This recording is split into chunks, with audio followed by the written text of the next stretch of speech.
બોલી જઈએ તો અધ્યાય 7 શ્લોક 26-30 વેદાહમ સમિતિતાની વર્તમાનાની ચાર્જુન ભવિષ્યાણી ચ ભૂતાની મામ તુ વેદ ન કશ્ચન ઈચ્છાદ્વેષ સમુત્થેન દ્વંદ્વમોહેન ભારત સર્વભૂતાની સમ્મોહમ સર્ગે યાન્તિ પરંતપ યેષાં ત્વંતગतं પાપં જનાનાં પુણ્યકર્મણાં તે દ્વંદ્વમોહ નિર્મુક્તા ભજન્તે મામ દ્રઢવ્રતા જરામરણ મોક્ષાય મામાશ્રિત્ય યતન્તિ ચે તે બ્રહ્મ તદ્વિદુ કૃત્સનમ અધ્યાત્મં કર્મ ચાખિલમ સાધિભૂતાધિદૈવમ મામ સાધિયજ્ઞમ ચ યે વિદુ પ્રયાણકાલેપી ચ મામ તે વિદુર્યુક્ત ચેતસ. હવે આપણે એક એક શ્લોક જોઈએ. વેદાહમ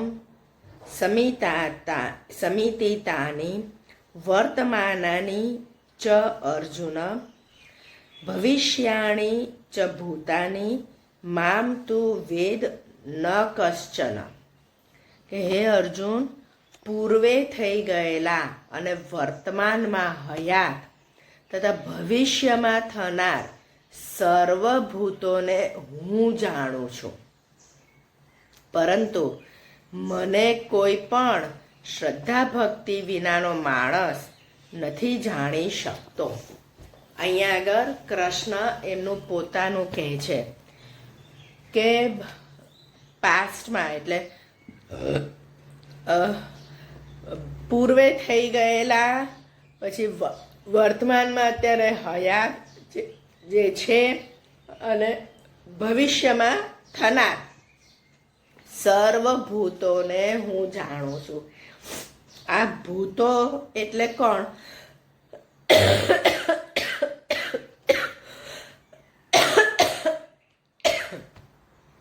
કે જે પંચમહાભૂતથી બનેલા વ્યક્તિઓ એટલે માણસો.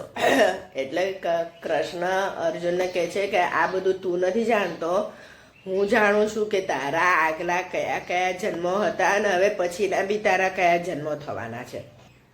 આજે જ મેં જે કીધું, રામ આ વસ્તુ નહોતા જાણી શકતા કે એમના આગલા કોણ હતા અને પછી શું થવાના હતા.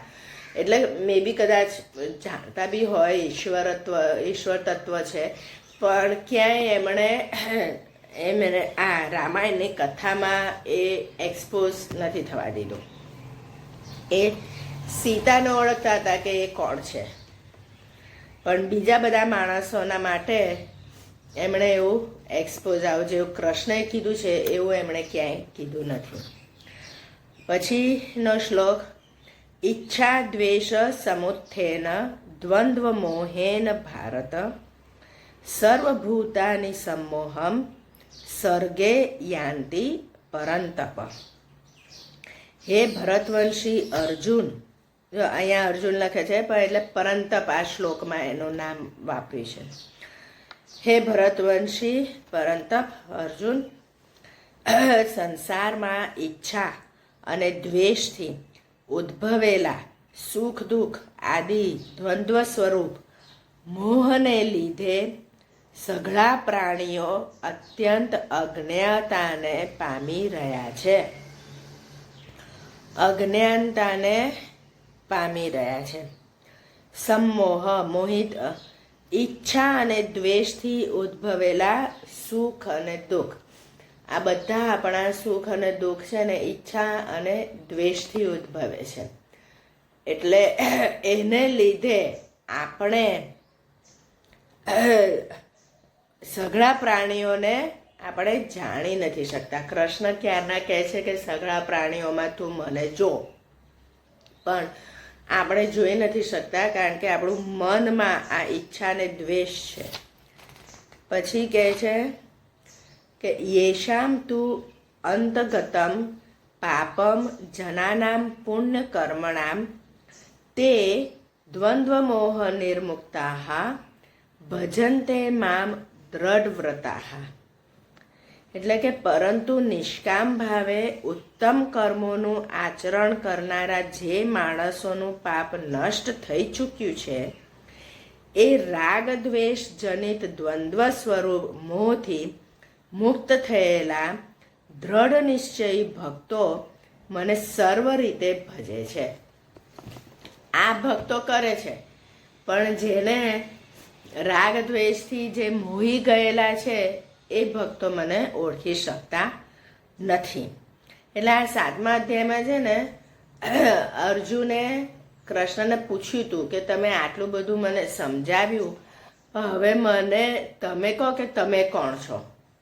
એટલે આ બધું આ વાક્યમાં કૃષ્ણ કહે છે, બતાવે છે કે જો હું કોણ છું, કોણ મને ઓળખી શકે છે, કોણ મને ઓળખી શકતું નથી. પછી જન્મ મરણ મોક્ષાય મામ આશ્રિત્ય યતંતિ યે તે બ્રહ્મ તત્ વિદુઃ કૃત્સનમ અધ્યાત્મમ કર્મ ચ અખિલમ. એટલે કે જેઓ મારે શરણે થઈને જરા અને મરણમાંથી છૂટવા માટે પ્રયત્ન કરે છે એ માણસો એ બ્રહ્મને, સમગ્ર અધ્યાત્મને તેમજ સંપૂર્ણ કર્મને ઓળખી લે છે. એટલે આ બધું બ્રહ્મને ઓળખી લે છે. કોણ? કે જેઓ મારે શરણે થઈને જન્મ મૃત્યુના ચક્કરમાંથી છૂટવા માંગે છે. એટલે શરણ એમનું લેવું પડે તો આખા અધ્યાત્મને એ ઓળખી શકે છે. એટલે અહીંયા આગળ આની પહેલાં બી કૃષ્ણએ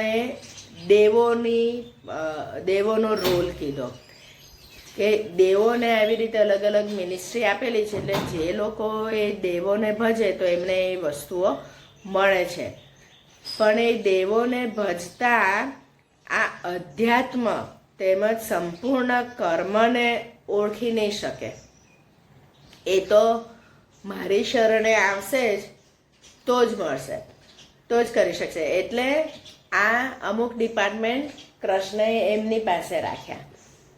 સચ્ચિદાનંદ આપવાનો, એટલે ચીર આનંદ આપવાનો, પછી આ જન્મ મૃત્યુમાંથી છોડાવવાનો, પછી આ અધ્યાત્મ અને આ દિવ્ય સ્વરૂપને જાણવાનો, એ બધો ડિપાર્ટમેન્ટ કૃષ્ણએ એમની પાસે રાખ્યો.